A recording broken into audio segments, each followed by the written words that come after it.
Hello and welcome to Whiskey and Wool. My name is Shannon and I am coming to you from northern New Jersey where I work and live and craft. This is a YouTube channel about knitting and spinning and crafty things. It's usually knitting and spinning, occasionally something different. How are you? How are you doing? It's been a rough couple weeks. No matter whose candidate is yours, it's been a rough couple weeks. I'm grateful that the race has been called and we all know who will be next in the White House, and hopefully it won't be so divisive as it has been. I hope everyone remembers we are all United States citizens if you live in the US. And yeah, it would be great if you could heal. Oh my goodness. I'm drinking a little herbal tea right now. It's a beautiful Saturday afternoon. Just simply gorgeous out. Very cold. We're finally getting our chilly end of fall, mid to end fall weather. I guess it is middle fall, right? Because winter officially starts in December. Yeah, so it's sweater weather. Yay! And it'll be sweater weather until June, really. That's usually the way it works. We might get lucky a few days in April and May, but generally June. Okay. I am going to send you to future me to talk about whiskey. I have a good one planned, so at least I think it's good. I hope it'll be tasty, and I haven't tried it yet, but I'll try it along with you in a few minutes. So go listen. If you don't want to see the whiskey chat, if you don't care about whiskey and you just really want to get right into the wool chats where I talk about what I'm knitting and spinning, I will tell you where to jump to on the down bar. It's usually about 10 minutes ahead. See you later. Hi. I am going to do a little whiskey chat with you. This week we are going to taste this Dalwhinnie bottle called Winter's Frost. And if you're a Game of Thrones fan, you may recognize this icon right here. This is the dire wolf that is known for House Stark. So I was able to purchase a bottle of the House Stark Game of Thrones, which is produced by Dalwhinnie. It is a Highland single malt. I talked about the history of Dalwhinnie just a couple episodes back. I'm going to put a link to the episode over here if you're interested in hearing me speak about the history of Dalwhinnie. I don't want to repeat myself. So what I will just tell you quickly about Dalwhinnie, they are also I might be saying that wrong. Hold on, I'm going to check. Dalwhinnie.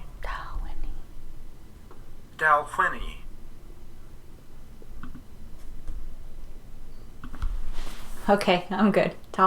Dalwhinnie. Anyway, you heard him. Okay, so Game of Thrones is a TV series that has a lot of different houses. I believe they allowed or maybe commissioned or worked with 10,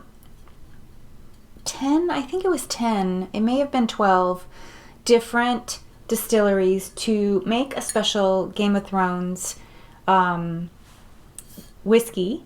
I think I tasted with you, if I remember right, the Black Watch one from Oban.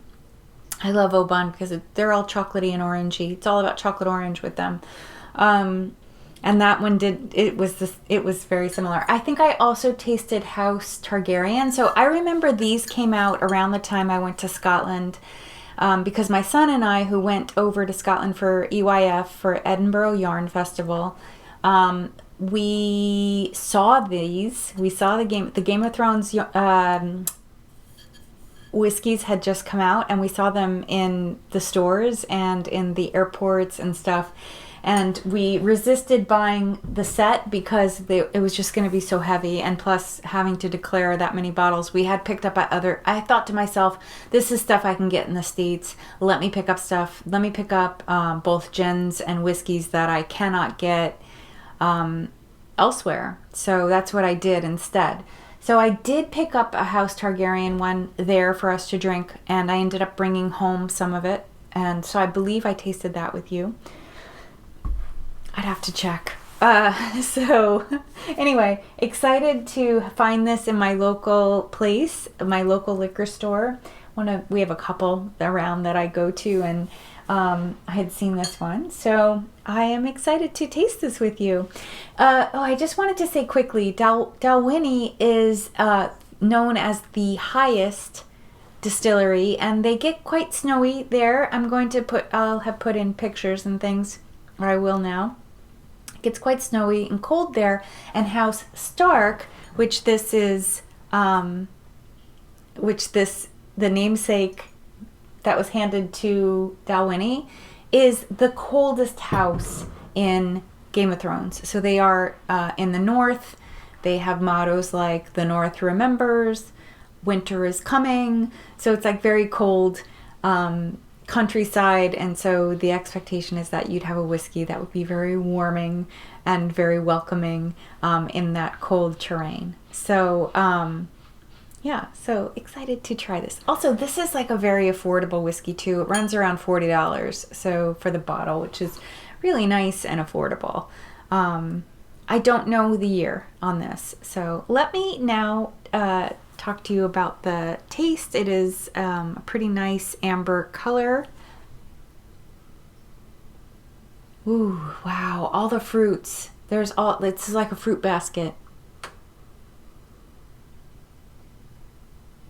I get a whiff of like apple as well, or perhaps pear. There's a sweetness too behind it that is just makes you feel like you're in a cider mill. Wow. A little bit of spice. Some spices, not baking spices, but like pepper. Caramel for sure too. Really reminds me of apple cider. Okay, let me try it.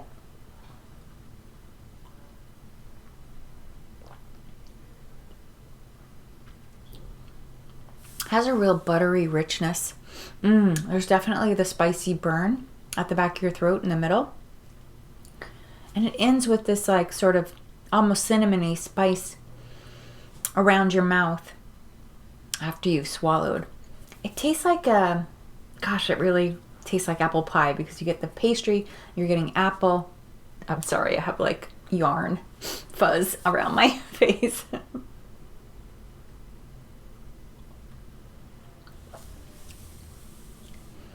It's good. Wow. Yeah, I could see like this is probably a more spicy whiskey that I have tried. Let me tell you, just look on my computer and tell you what experts say about it. Let's see what the manufacturer says about themselves first, what they say about this. Oh, they have like a very cool story here. Okay. Winter is coming. Like House Stark, Dalwhinnie Distillery are northerners through and through. One of the highest and coldest distilleries in Scotland, the extreme weather and cold temperatures experienced at Dalwhinnie are reflected in the fact that the single malt is best served chilled over ice. Oh, to highlight its signature honey and spice characteristics. So there you go. Aged in ex-bourbon casks, this light, so it's bourbon. Interesting. Okay. This light golden single malt gently opens with flavors of honeyed figs. Oh, I didn't taste figs. Delicious malt balls, finishing with rich fruitcake sweetness. Like House Stark, Dalwhinnie Winter's Frost is loyal to the flavor profile that the distillery is known for, and not only survives the cold of winter, but uses it to its advantage. So it's really cool. Okay, that's what they say about it. Now let me tell you what a different independent site says about it. Ooh, winter is coming, and once again, its final countdown to the war in Westeros. Okay. On the nose, apples and pears. Yay, I got it right. With embracing honeyed warmth. So the sweetness I was talking about was honey. Flavor, taste, incredibly soft, warming honeyed fruit on the palate with light floral notes and a touch of spice. The finish is soft, spicy, with a note of honey. Yeah, so I got that. I was pretty on point with that. The flavor profile shows a lot of apple, honey, and spice. Then follows with pear, floral, a little bit of oakiness, which whenever you're tasting oak, those are sort of those buttery pastry flavors.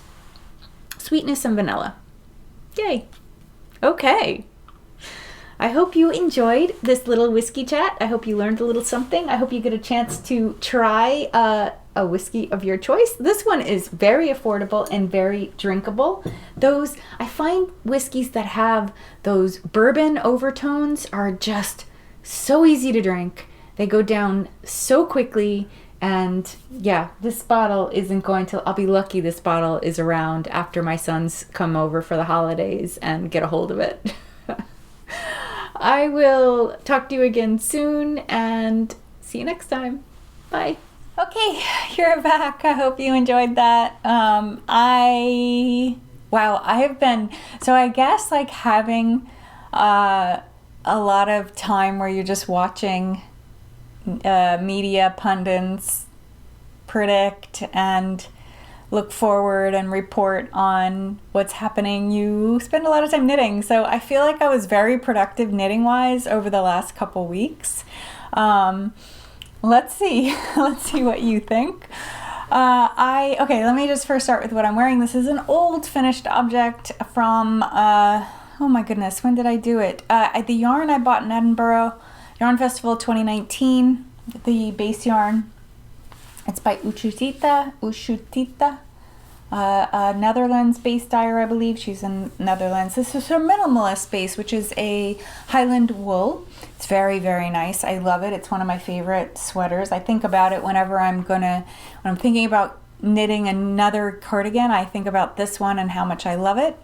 The Stonecrop Cardi is by Andrea Mowry. You can find out more about all of the knitting things that I did with this sweater in my show notes, not in my show notes, in my project page on Ravelry. And if you don't have access to Ravelry and you want to know about it, just put a comment down below or direct message me through Instagram if that's easier for you. Okay. So this is not a finished object. I'm also wearing my Shelli Can TikTok Tuesday tee. I love this tie-dye t-shirt. Doesn't really go together, but you know, it's Saturday. I'm only seeing you. Only, you know, a couple thousand of you. That's it. All right, and Martha is wearing a whip, which I'm going to talk to you about in a minute. I am as shocked as you are that this is done, but probably not as shocked, or that this is almost done, or is as far along as it is. But probably not as surprised as you'll be that I do have a finished object. Hooray! Oh my goodness, I love this so much. I don't have it on Martha because this is a gift, and though the person that I'm gifting this to, one of my sons, does not typically watch my YouTube channel, I didn't really want a picture of this in my thumbnail that will be the cover, and just in case they are skimming through and they see my my picture, I just, yeah, don't want them to see it. I'm saying them, him and his significant other, who do a lot of things together. Anyway, yeah, so I finished my Tahesha the Dragon sweater. I really, really love it. I love the way it came out. I sure hope it fits him. I mean, this is the stress about knitting for someone else, right? You stress about your own fits as well, but at least like you have yourself with you so you can try it out and see if it works. I'm slightly concerned I made it a little too wide. He's about my size. So I did use Martha to look at it. Martha is my size. So I used Martha to look at it. Of course, like he's not my shape at all. And it seemed a little too broad for Martha up here, but I think that will work for him. I mean, men are generally, he's very T-shaped, right? So broad shoulders, narrow waist, and hips. So I think it'll work. My other concern is that the sleeves aren't long enough and that perhaps I made it too long. But both of those are relatively easy to fix. I mean, even if it is too broad through here, I was figuring out, I built this Tahesha the Dragoness cable pattern. You buy the pattern, it's an 11 by 11 inch square. So it's not put onto a sweater. You have to pick a sweater pattern yourself and then figure it all out from there. So I built the dragon on the Go-To Raglan by Stephen West. And so I thought that would be fairly safe because it's a unisex pattern, but I had to, because Tahesha the Dragon, the cable part is written from bottom up, I had to reverse the directions of the Go-To Raglan as well. And when I got up to this yoke shaping here, I knit, I wasn't clear on how much I should knit straight before I started the decreases. Like, it was a little fuzzy to me because he has you do a whole bunch of increases when you're going top down very quickly, and then nothing, but there's no, it just says knit till these inches, but there's no indication of how much space there is between when you stop decreasing and when you just knit straight, like, or where the armhole would end. So I had to wing it. So I looked at what the pattern row gauge was and then what my row gauge was, and I just kind of ballparked how much I should knit before I started the decreases. So I decided that number was 5 inches, so I knit straight for 5 inches and then started some decreases. And I think I might have, if I were to do it again, I would probably start those decreases earlier, like around 4 inches. Because I ended up, like, before I blocked it, there was all this extra fabric right in this section right here, which if I had decreased sooner and progressed more slowly with the decreases, that would be gone. So I could, if it looks weird on him, I could rip it back down to that point, about 4 inches, and then knit that yoke again, which wouldn't be bad. If the sleeves turn out to be too short, I can also rip that back a bit and knit longer. Slightly concerned the sleeves might be too narrow as well. What was funny was that when I knit in the round, and I use these, let me show you, I use these Addy flippy flips. So you see they're double pointed and they have this little wire, and the way they work is that when you're knitting in the round on, like, either a sleeve or sock or hat, you have half on either side like that, and then you're using the third needle to knit with. So then those go on there, and then so it's a three needle situation. But what was strange to me was when I switched to that, so I was working in the round with a 16-inch needle until it got too small. I switched to those, and when I did that, the fabric got denser. So I don't usually notice a difference between like going from one type of needle to the other. I don't notice a difference in my gauge. I know people say it happens, but this was the first time that I actually it was a visible difference in the gauge. So the sleeve seemed to be denser and tighter knit, which was just kind of strange to me. Like maybe I should have gone up a needle size or something. But I was a good way along, and I didn't really want to rip back by the time I noticed that. So I thought in blocking maybe it would all even itself out, and I think it did. I feel like it did. The other thing that happened in using those, which I never have noticed before, and it's not as pronounced now that I've blocked it, because this yarn really bloomed beautifully. I ended up with like a visible line where those two needles met, which is strange. Like I was looking at this sweater actually, which I also knit using those needles, and I didn't have that same problem at all. So I don't know if it was just because I'm looking at the purl side. I mean, it's not that visible. You can see it, but not terribly so.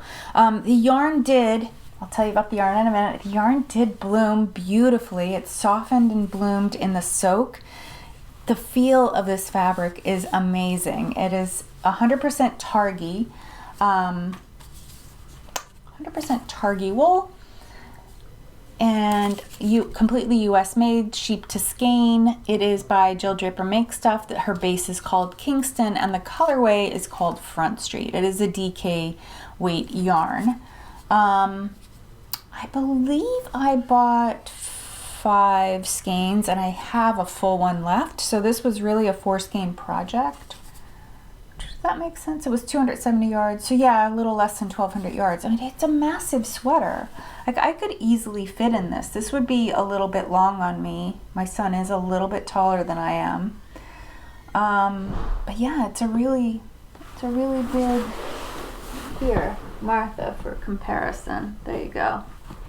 So it's a good, like the rib begins where this one, the sweater, in, so it really goes to like here, which I think is great for a guy's sweater. Yeah, what else can I tell you about it? It was a fun knit. This cable, this dragon cable, I did make one error down at the loop there. You can see it's a little awkward where the tail looped back on itself, but otherwise it was really fun, and it really wasn't that hard. You're only knitting the cable on something around 50 stitches. It's maybe a little bit less. So the rest of the time it's just mindless stockinette stitch, basically a reverse stockinette stitch. So it was really pretty nice, and it was fun and challenging, and you do something different every single row for like, how many rows did it end up being? 60 or 65, something like that. So it was really, really fun to do. I would not hesitate to do it again.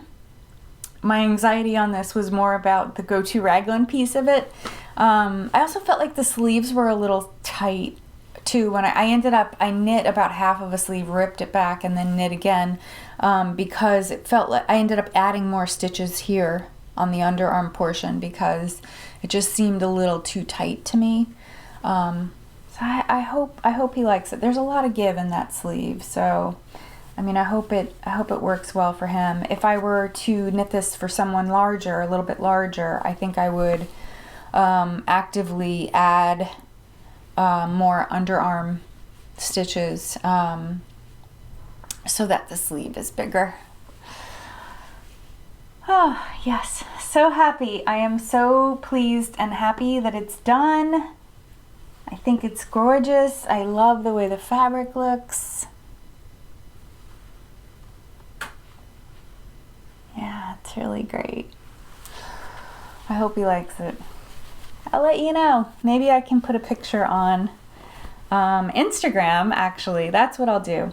I will put a picture on Instagram after it is gifted to him, because then I'll be able to post it. I hope it fits. If not, I'll do a little, I'm willing to do some surgery to make sure it's right. So, yay! That's my finished object for this week, and I have a practically finished object sitting on Martha. The tea I'm drinking is peach. It's so yummy. It's called Just Peachy from David's Tea, Canadian company, but I love them. I buy in bulk from them. Okay, this is the Spark cardigan, and it is almost done. I was working on it this morning, finishing it up, so that I could share it with you on the episode today. You're seeing my yarn that's holding the collar stitches, and this will be a cardigan that will be steeked. I have followed this almost identical to the pattern. I didn't make any mods, not even on the length.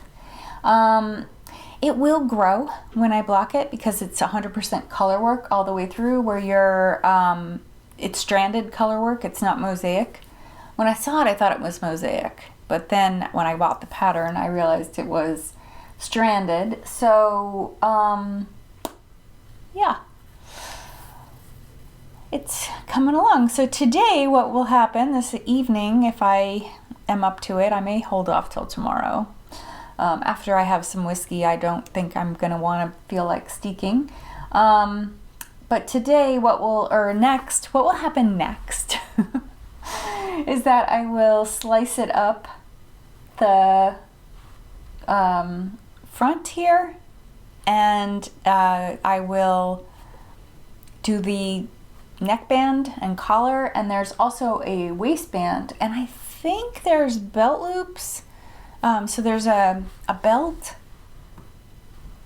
I don't know, I'm not so keen about belts, so I'll have to decide after it's done if I'm gonna bother with the belt. I may not bother with the belt. There's no buttons on this cardigan, which I'm okay with. I do like buttons because I like to be able to, there are moments in the day sometimes where I feel a little chilly, or if I'm going outside, or if I'm gonna be outside for any amount of time, I will button my sweaters up before I put my coat on, just because it's warmer. So I don't know, I'm gonna think about it. I was really worried that I wasn't gonna have enough yarn, and I have this much left of one skein and then another full skein. So I'm in good shape yarn wise, and I believe I bought 4 skeins along with the Targhee from Jill Draper. That's how much I have left of what I bought, a full skein plus a little bit. I'll correct myself if I'm wrong, but I believe I bought 4 skeins of this Wing and a Prayer yarn. Very generous yardage though. So Wing and a Prayer, breed specific yarn. Hello, yeah, there we go. Of a Vermont farm. It is also sheep to skein here in US, 100% US made, 100% Cormo in the colorway Old Fashioned Rose Petal. I love how the camera has no problem blurring me out, but Martha, nope, she's got to stay in. He has a love affair with Martha. Anyway, you can see the sheep names there at the top. They're sort of blurry, but there are 8 Cormo sheep that contributed to this yarn, this beautiful yarn.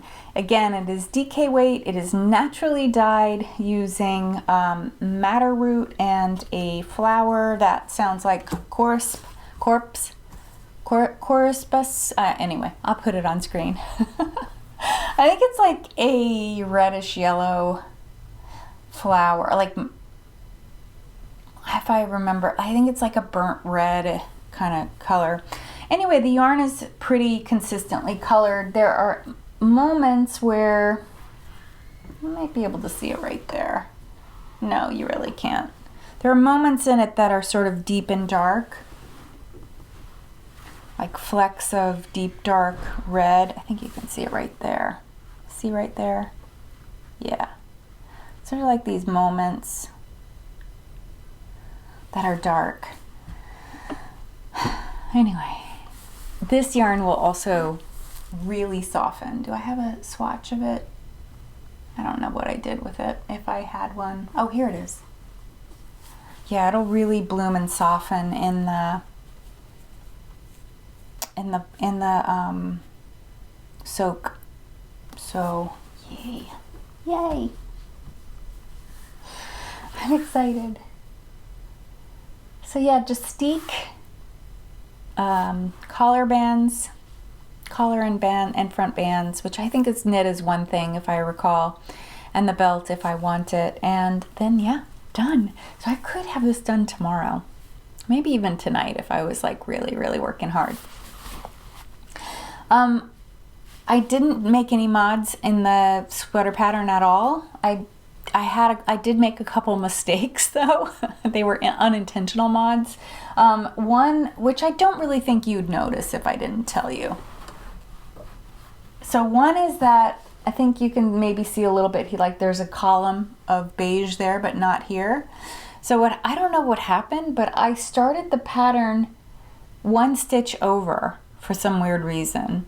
And so I ended up with one less stitch here. So there's a row of 2 stitches here. There should be one there and one here.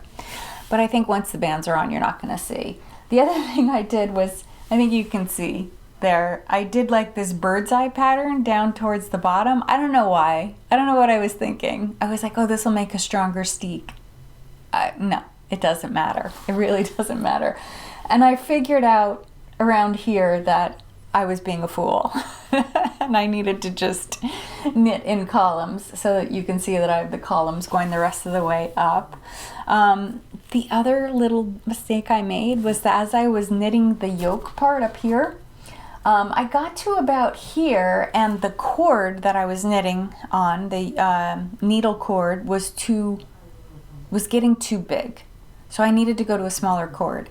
So I went into my needle drawer and pulled out a needle. I pulled out a size 4 needle and went and knit about 10 rows, and then that cord was getting too small, so I went to get another 16-inch cord for the last like 15 rows, and I was like, wait a minute, I think I'm supposed to be knitting with a 6, not a 4. Let me look it up. So I looked at my Ravelry page and saw that, yes, 4 is for the rib, size 4, US size 4 is for the rib, US size 6 is for the body. So I switched to the size 6 16-inch for the last, like, from here to here, but there's a section right here, about right here, of about 10 rows, that is 2 sizes down, needle-wise. I don't know if you can really tell. Like, you can like, because I pointed it out, like if I held it up close to the camera, I think you'd be able to see. But yeah, I was like, oh my God, I don't want to rip this out. And I was binge watching The Crown season 3, right? Season 3? Yes, because season 4 is about to come out. So I was like, oh, I need to watch. I had never watched season 3. So I was like, let me just watch it, because I was mad they changed the actors. I was just like, I really like that Queen Elizabeth. I don't want to get used to a new one. But it's actually fine. I like it. And the Prince Philip actor as well. I think could have used the same people. They just didn't want to age them. They wanted like people that were that age. Okay. Anyway, I was binge watching that, and I was on episode 3, which I won't spoil it for you. But if you know your history, it was in the 60s. So 1966, there was a national disaster in Wales where a mining town lost over 100 children in an accident. So I was watching that episode as I was knitting that part, and I was just like, oh my God. I was just so intently watching that I didn't stop to think about that I picked the wrong needle size. What are you gonna do? It's good. I like it. I like season 3. I'm looking forward to season 4, because at least that's in my lifetime. I mean, this season's in my lifetime too, but I was a baby, so I really have no memory of it or the events. In fact, when they talked about that event, which is a real life event, of course I had no memory of it, and you know, it's like building up, like it's going to be this scandal for the queen. So I was like, what happened? And you know, they were really focusing on this, on these townspeople, and I was like, what is going on? There's going to be something bad that's going to happen here. And so then I paused the show and went to my phone to figure out, like, to Google what happened, and saw that that was what happened. What else can I tell you about this? Oh, the contrast yarn. The contrast yarn is this. It is my own hand spun. It is spun from 2 fiber bats from Into The Whirled, and 100% Targhee as well. So the gray yarn is Targhee. This is Targhee. Having a love affair with Targhee right now. This is so soft. I'm working on another sweater out of hand spun Targhee as well. That is so soft. That's why when I was knitting with this, I was like, this has to soften up, because I think it has a lot of spinning oil in it, because I gave it a good long soak, and every time I poured out the water, it was like this color.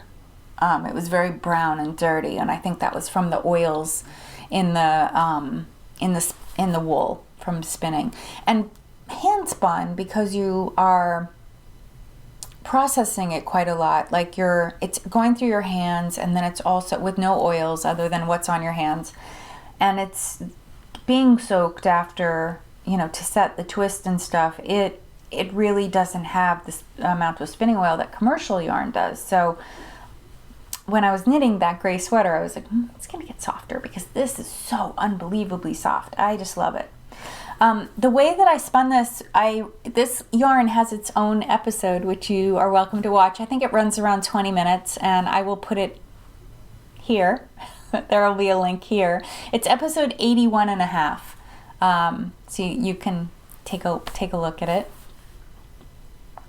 Yay. All right. I'll be wearing this in my next episode. Yay. Okay.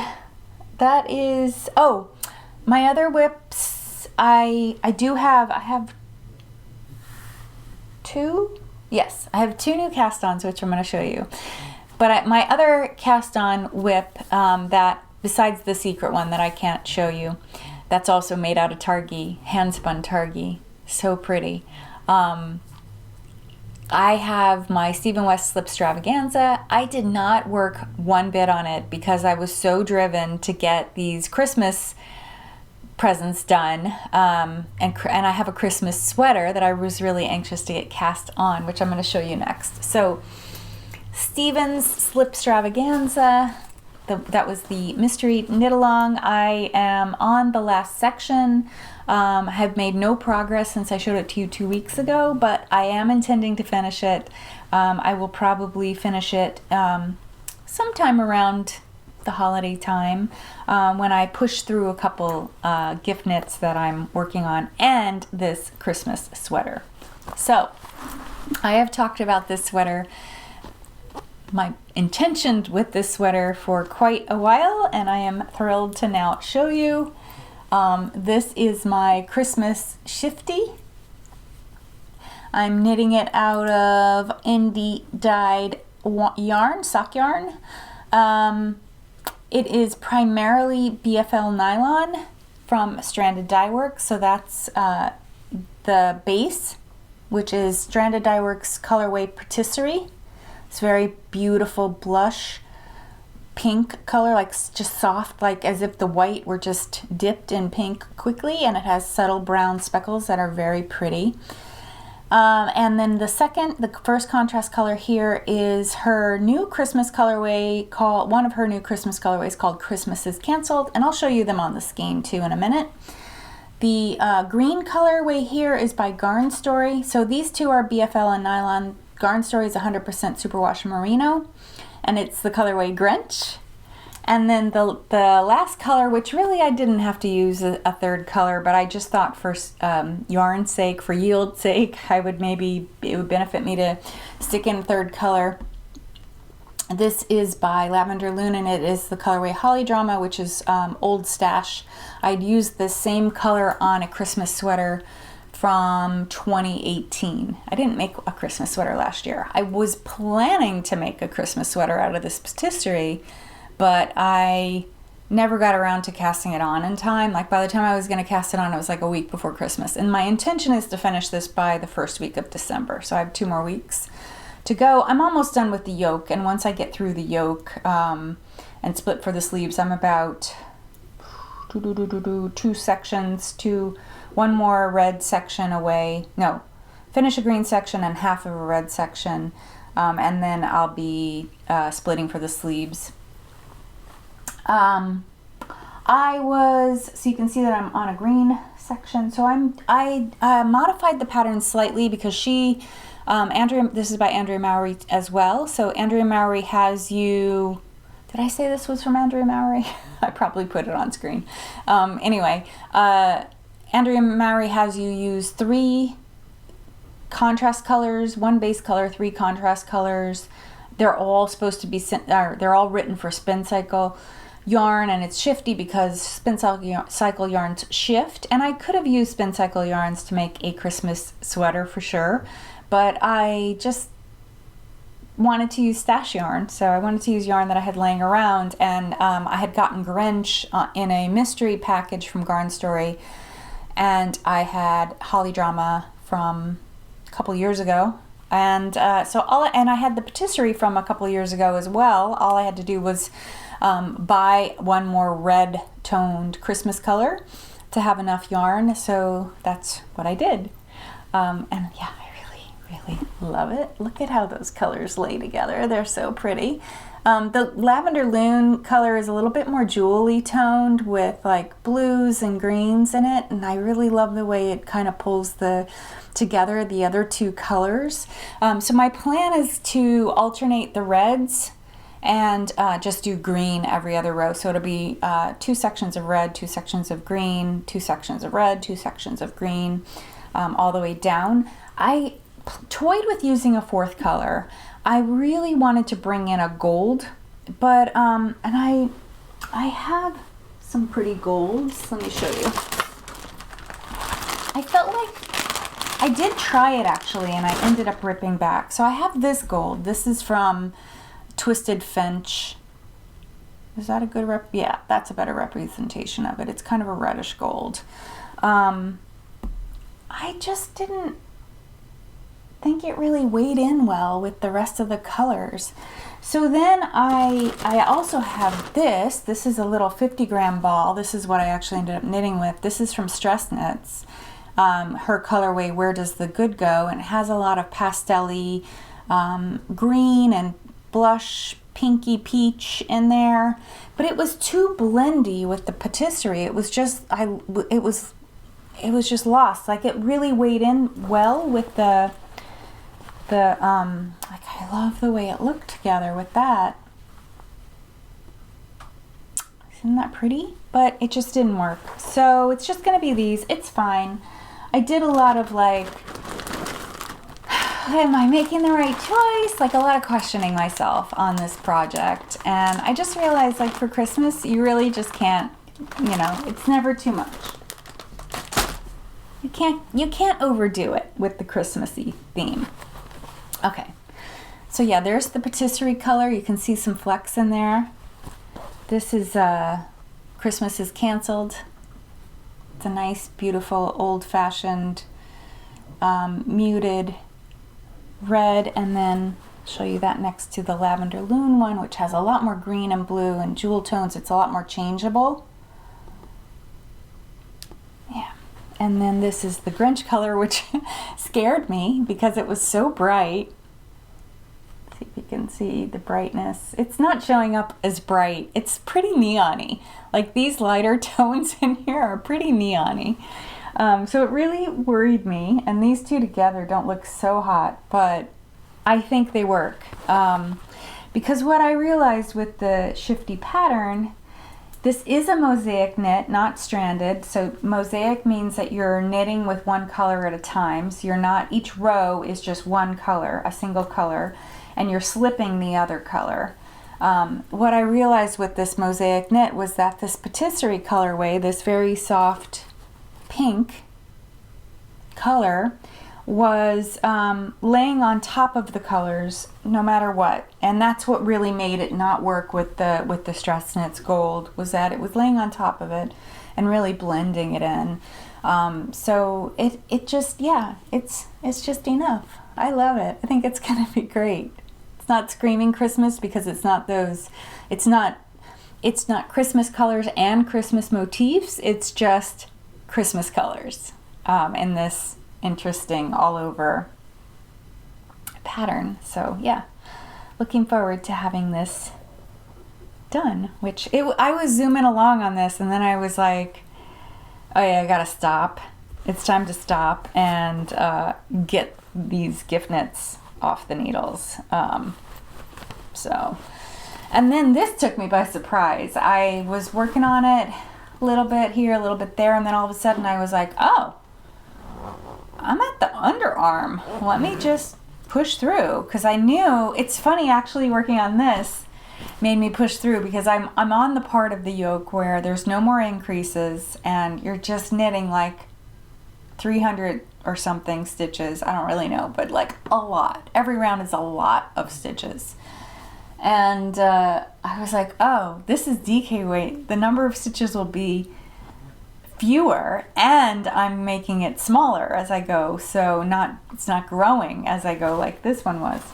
So yeah, it just felt good to get that done.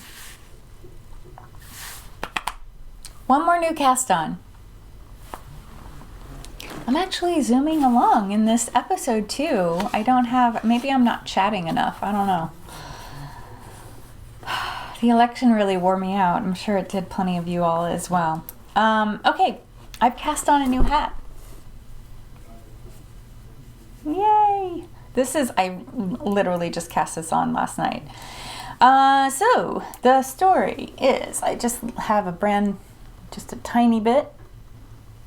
I am knitting with a strand of fingering weight and a strand of mohair.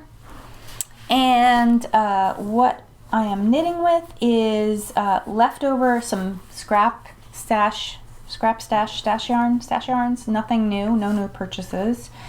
I do have new purchases, but these are not new purchases.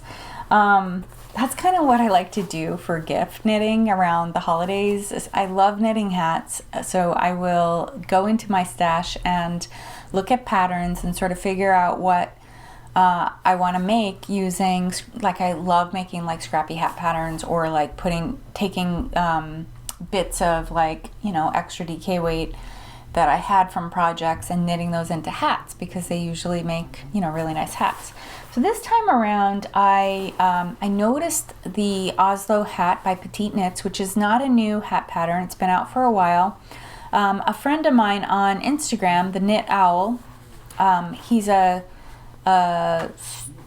he was the student where I teach, and so I met him in person there, and then we see each other at knitting events as well as on campus, and he has graduated now, so I won't see him on campus anymore, but I'll continue to see him at knitting events. Anyway, he posted a picture maybe a week or so ago, saying that the Oslo hat was his favorite hat pattern and he just loves to knit them, and I was like, let me check that out. So I liked the way it looked. It looks like it's a very simple hat pattern. It's all stockinette. You knit just a long tube with some decreases on one end, and then you roll it up and you get this nice wide band, which is great for this area that I live in. Like, it can get very cold out. Your ears get very cold, so having like extra layers on your ears is really a nice feeling. So I bought the pattern. It was very inexpensive, and I just thought, okay, let me see what I can do with this. And I realized, because I thought it was a fingering weight hat, but it's a DK weight hat, and the pattern is written for 2 fingering weight strands to be held together.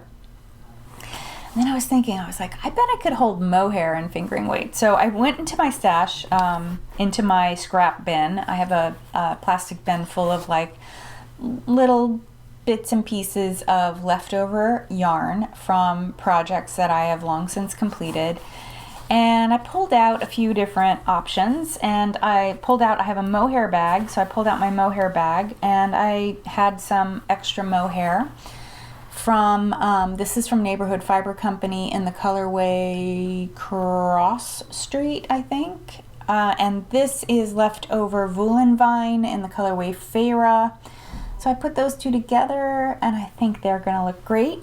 I have another almost nearly full skein of Feyre, so I have plenty. The pattern calls for, it's written in 4 sizes, so child,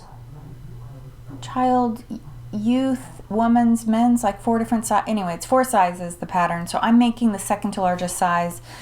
I'm just trying it. I'm going to see how it goes. I didn't swatch or anything. I just started to knit. I, cast on and I'm knitting. So I figure it'll fit somebody.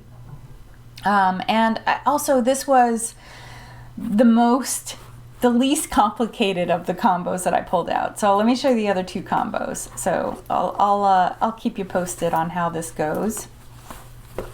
I like it so far. It's a nice, easy knit. You can just knit. You're knitting in the round and stockinette. What can be hard about that? This is living in my little Hohi box bag. Perfect size bag for this project, and such a cute little bag. I bought that a while ago. Another combo that I'm going to do is a bunch of pink scraps. So this is what I do with my dribs and drabs of extra yarn. I put them together by color. So I just pulled out the pink bag. And I'm going to, so I'll just kind of put them together, and I'm going to combine it with the Nurture colored yarn that I got from a homespun house last time, like about 2 weeks ago. This was a mystery color and yarn. I didn't know what I was getting, but I think it's going to look really good if I combine it in a sort of gradient way with some of these beautiful like pink fingering weights. So we'll see how that works. I also have lots of pink minis from an advent calendar that I got last year. So I think I could actually, I figured out that you need about 300 yards. So this is 470. So I may use most of this. What I think I'm going to try when I get after I get a couple of these under my belt, I think what I'm going to try is doing a rainbow one because I have dribs and drabs of mohair too. So I think I'm going to try to do like a rainbow-ish. It's not going to be a true rainbow, so I don't have complete rainbow in the mohair, but a rainbow-ish version in those yarns, like matching the mohair with different little dribs and drabs of yarn. And then this is another one. Let me see if I need to take it out. I think you can kind of get the idea here. So these are all cat sandwich fiber dribs and drabs, except for this. This is from Sweet Sparrow. And this is from Legacy Fiber Arts. I'm not sure what. I had actually bought this to use for my Christmas sweater that I was planning to do last year that never made it. So this is a full skein, which I think is around 400 yards or so. So I'm going to end up making a quasi gradient with these bits and pieces. So yeah, so we'll see. I'm super curious about how that works size-wise, because I tend to have I'm a little bit on a small size in terms of my head size. So I'm going to see if that fits me, if it's too big, too small, whatever, and then go from there. So those will be a couple other exciting hats that I'll be making. And I do have some other single skeins of DK weight in this basket that will become hats, I think. I'll just have to see how it goes, see how I feel. I think who doesn't want a soft, cozy mohair hat?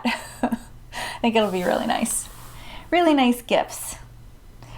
Okay, I didn't really spin, but I do want to talk to you a little bit about spinning. I say I didn't really spin because what I'm going to show you that I did spin, I didn't spin completely. I was also dreaming about making a couple new Vertices Unite baby blanket by Stephen West. I have a friend that I work with who is having a baby next month, and I thought it would be nice to knit her baby a sweater, and we know that baby's going to be a girl. So as I was sort of looking through yarns that I had on hand, I came up with this mix, just some DK weights that I had on hand, but I needed a 5th color. So I decided to just look at my fingering weight yarns and see what I had. And I came up with this one. So this was a fingering weight single ply that I plied into a double ply. This was from my advent calendar from 2019 as well. It is a Sweet Nestings color. I don't know what the color name was, but it's basically like a pink dominant rainbow on gray. So yeah, so there you go. You can see that it's nicely plied. So that will complete this little group of yarns. So it'll be a nice neutral. That will become a Vertices Unite baby blanket, and I hope to cast that on soon. Then I also plied, I found another single ply in my stash, and this was one that I bought, but I didn't, and I knew that I was getting it, but I didn't realize it was a single ply. I thought it was a regular sock yarn, because I think she didn't label it single. She named it something else, and I just didn't realize that was her name for single ply. So another one that I plied, this is by, I'm not sure. Mimo, maybe? Mimo Yarn Company. I'm going to put it on screen. I'll tell you the color too. She makes this color all the time. I just actually saw it on Instagram. So yeah, I went ahead and plied this as well. And what I'm going to use this for,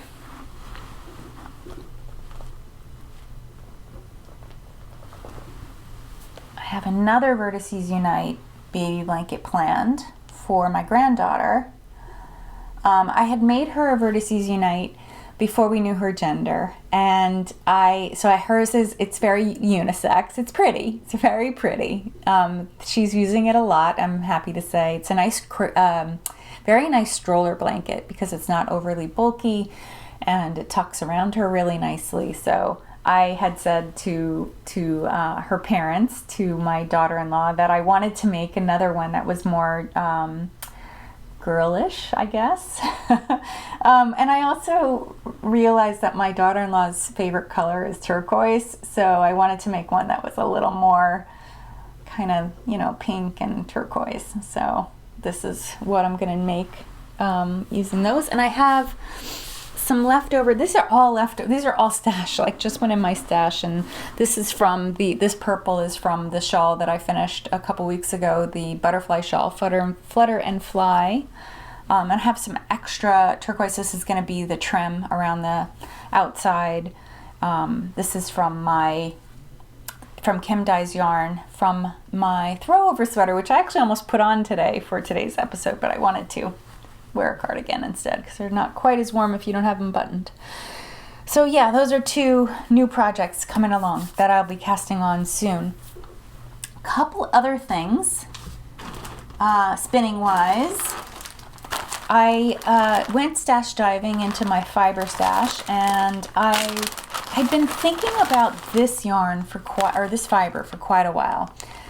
Isn't it gorgeous? So this I got around Christmas time last year, this fiber. I joined a fiber club with the company Lune in Ireland. Digging for the tag. It was but she doesn't do it anymore, because I don't know if you're following. It's this company, Lune. That's O-L is pronounced U-H.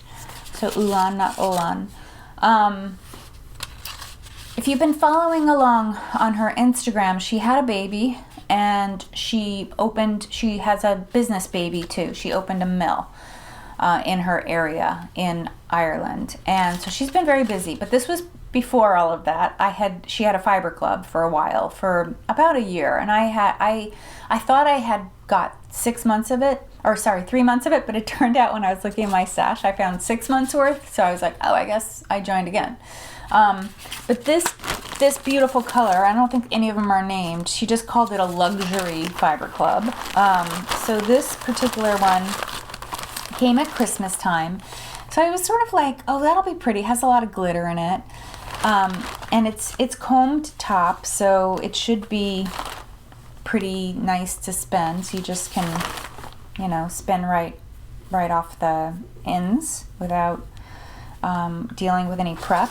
The blend is Falkland, Merino, Baby Camel, and Glitter. So I'm curious about it. So I was looking at all 6 braids that I got from her, and I pulled out another one to spin as well. So this one, I'm not sure what I'm going to do with this. It's so pretty. I'm going to spin a bobbin of singles. I'm actually going to divide it into 3 bobbins. And it's only 125 grams, so it's not enough for a sweater, but it is, it's actually half. It's half as much. So what I could do, I have some black merino. Long ago when I first started to spin, and I realized, like, when the coin dropped, about how fun it is to blend colors and what you're actually doing when you're spinning. You're not just like spinning the fiber dyer's dream. You can engineer your own dream onto that hand dyed fiber. I picked up some white and black fleece, so I have black, 100% merino, black and solid black, and then I also have some white. So what I may do, I'm thinking more the black. I might just make a strand of black and ply it with a strand of this. I'm going to see how this looks as a single ply, and then I'm going to mess around with the plying. So yeah, I'm not really sure exactly what the end product will be. I just wanted a new spin project. So this is another one also from that fiber club. I don't remember when this one came, but I just thought it was so pretty. It's the same blend, but it has the addition of sea cell. So it's Falkland, Merino, Baby Camel, Glitter, and Sea Cell. That's really pretty. So this one, same 125 grams, I'm also going to make into 3 bobbins. And I don't know if I'll just make it a 3-ply of its own, or whether I'll take it and ply it with some white or black. I would assume white would probably work better, where this one could go either way. I mean, I could really see that with black. That would be really, really spectacular. Yeah, so I was checking out some of the other ones she gave me, or that I purchased from her. She didn't give them to me. The other clubs that I ended up getting, the 4 other braids, I almost left them all out because I was like, wow, this could be really fun. Just because they're different fiber blends than what I've worked on. So I thought it would be interesting to just play around. In looking at my fiber stash, I have a couple sweaters quantities in there. But I also have a lot of single skeins. I have probably 10 or 12 skeins, completed skeins of handspun yarn that are just single, one skein. So I might, in my whole hat knitting phase that I'm going to go into in the next few weeks, I may pull some of that out too, and knit some of that up. Or I was thinking I might take it out and maybe do a shawl or a blanket with it. I think the weight is pretty much like around sport weight for most of them. There might be some DK in there. I don't know. Anyway, things to think about. Keeps me busy and creative. Okay, so stash. I did get a little stash. My GarnStories finally came. I picked these, and the only one I could remember in the long wait, so I was complaining about these last time because it seemed like they were stuck somewhere in limbo with the German post. They came from Germany, from a company called GarnStories. This was the only color I could remember was in the pack, and it is the colorway Nuit, which is French for night. It will focus at some point. I think they're all 100% superwash merino. Yes, they are. So this was the only one that I knew. And I, fleetingly thought for a moment that it might be a good color for something I was sort of scheming, but I don't remember what it was now. I ended up going, I'll pick something else. Maybe it was the, I think it was for the Slipstravaganza. I thought this might be a good color, but I ended up coming up with some colors out of my stash. Anyway, story is with this shipment, I ordered it September 18th, and it came just like 3 days ago. So it took like 2 months, like 7 weeks to get here. When I saw this, I remembered that I ordered it. It's so beautiful. It's beautiful gold. It's called Woodstock. I had no plans. She was having a sale, and so I wanted to take advantage. It was a pretty significant discount. And then this one, I don't know why I got it. It's really pretty. It's called Pushkin. The son that I made the sweater for, the gray one, he and his significant other, they love blacks and grays. And I put together a collection of single skein blacks and grays to make him and or her a Vertices Unite shawl. I don't know if I'm going to make that anytime soon, but I do have, so I think I pulled all those out, and maybe I was thinking this might be good for that. I don't know. I don't remember. Like I said, it was so long ago. I don't know what my plan was. 3 more single skeins for my stash, which is sitting behind me. There's holes though. There's holes in there. You can see. There's some empty space. So, and this is a small cupboard. But never mind that I have drawers of yarn and bins of yarn other places. But yeah, this is my main stash here. I also got, so I realized last week that I said to you, I went to Rhinebeck to 3 different places, and then I showed you only 2. I didn't show you the 3rd because I hadn't received it yet, but I knew it was coming. And this yarn, oh my god, okay, love it. This is definitely going to be the very next cast on. I bought a sweater's quantity. Oh, I have to show you this too. I bought a sweater's quantity of this beautiful yarn from Harrisville Tweed. Mark my words, if we had Rhinebeck in person, this would be the yarn that every single knitting podcast would be talking about. We would all be talking about this yarn. So this is from Harrisville Tweeds. It is the colorway, or it is a new yarn called Daylights. It is a very slow burn right now. Not very many people are talking about it. You can still get it. It is, if you know the Nightshades yarn, actually have a skein here because I am gonna make a hat out of what's left. The Nightshades was super popular a couple years back. Excuse the schmutz on the skein. This was a skein that's been rolling around a little bit in a few different places. Nightshades is 100% Cormo or 90% Cormo, 10% other, all based on a black-based yarn. So they've now come out with what they're calling, so this is Nightshades and Daylight. Daylight is a white version, so it's white with colors, with flecks of color, 90% Cormo, 10% other, the other being the color. This was Nightshades, I don't remember the name of the color, but it is the blue-based one. Last Call, maybe?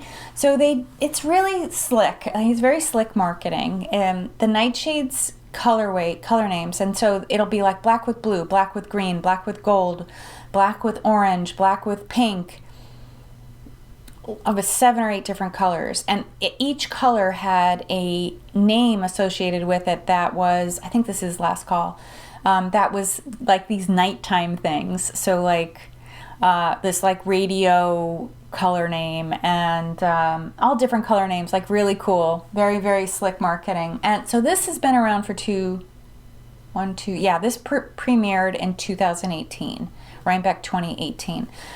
So Rhinebeck 2019, they introduced 2 new colors. But Rhinebeck 2020, they introduced Daylights.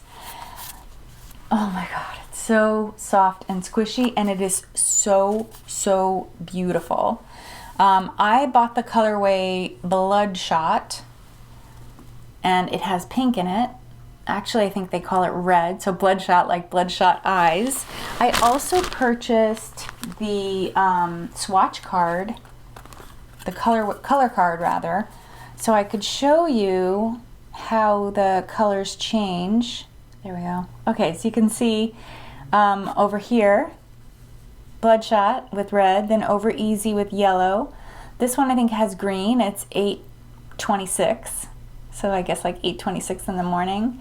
Then, what is Chirp, which is like a, Chirp is blue, Lint is purple, and Caffeine is like brown, I think. So again, like those really cool marketing things. I almost bought Lint, like, so I thought about it. I mean, I knew right away when I saw it on their Instagram, and their Instagram has been promoting it, but it's been like, it hasn't really caught on the way the Nightshades has, and I blame that completely on us not being in person in Rhinebeck, because I think if people saw it, they would buy it. Because what is not to love? It's just really scrumptious. It's this yarn. It's the same as Nightshades. It's just a white-based one. I did already swatch it. Oh, I have it here. And I already know what pattern I'm gonna make. So right after I saw it and decided that I wanted to knit with it, I just don't see my swatch. So anyway, right after I saw the yarn, and I had Lint, the colorway Lint, in my cart, and I was like thinking, I put it away. I was like, I'm not gonna buy it yet. Let me just think about it. Maybe a day passed. I saw this new pattern out by Junko. Oh, please, I want to say their name right. Junko Okamoto. Yeah. She has a new pattern out called Hannah. It's so beautiful, and I just was like, oh my god, this is gonna be perfect for this yarn. So I thought about it and switched the color to Bloodshot, and I'm so glad I did, because I really love it. So pretty. Just these shades of, sorry, I'm gonna just like keep sticking it in your face. These like flecks of brown and gray and black and then red, and oh, it's just so gorgeous. So Hannah, I'm putting it on screen now, is a boxy cut. What really sold me on this, so the Junko Okamoto way has been in the past to make just one size fits all, or maybe two sizes for every, and they're really big, bulky, slouchy sweaters, which is nice, but it's not something, I like that sometimes, but it's not a type of sweater that is like everyday wear for me. So I looked at this pattern, Hannah, and it has, or it might be Hana, could be Hana, pronounced Hana. It has sizes. So that really sold me. I was like, great, I'm gonna buy it with sizes. She recommends that you do between 8 and 20 inches ease, positive ease. So I'm going with I haven't cast on yet, but I'm about to. I've got the pattern it's all charted, all cables and charted. The other thing I really loved about this is this isn't a new design in terms of like innovative. It's not an innovative design. This is a design, or a type of design that's been around for a while, where it's like pieces of like kind of this patchwork feel of, different cables and stuff. But I don't know, I just decided this yarn and this pattern coming out around the same time are just going to marry together beautifully, and they're just going to be such a good match, and just a pleasure to knit, because you're only like, your cast on is only like 70 stitches, so you're just like knitting small. It's modular, right? It's a modular build to this. So I thought that would be like taking small bites, and it won't feel like such a massive undertaking with all these different cables. And I guess I was also feeling really energized about cables after completing the dragon. And I was looking at the charts, and I was like, oh my god, this is so easy. These are just like, you're just like moving the cable over a stitch or two. It's not like this massive like, do these like 20 different things with your cable needle all the way across the sweater. This is just like, yeah, it's an easy repeat. You're doing the same exact thing like 4 or 5 times across the sweater, not like 20 different things. So So yeah, I was feeling like inspired and confident about knitting cables. And I've knit plenty of cable sweaters. I did an all over Aran sweater in the past, in my like very distant past. I just haven't made cables lately other than this dragon cable. So yeah, I'm excited. I can't wait to share that with you. I will be casting that on between now and my next episode, so you'll get to see that soon. But yeah, I'm gonna wrap it up because that was a lot actually, and it was a much longer episode than I anticipated, and I didn't think I had that much to talk about, but I guess I did. I hope you enjoyed it. Thank you for sticking through all of this. I hope you get a chance to shop for your own daylights, because I do think this is gonna really blow up when people realize it's out there. Yeah.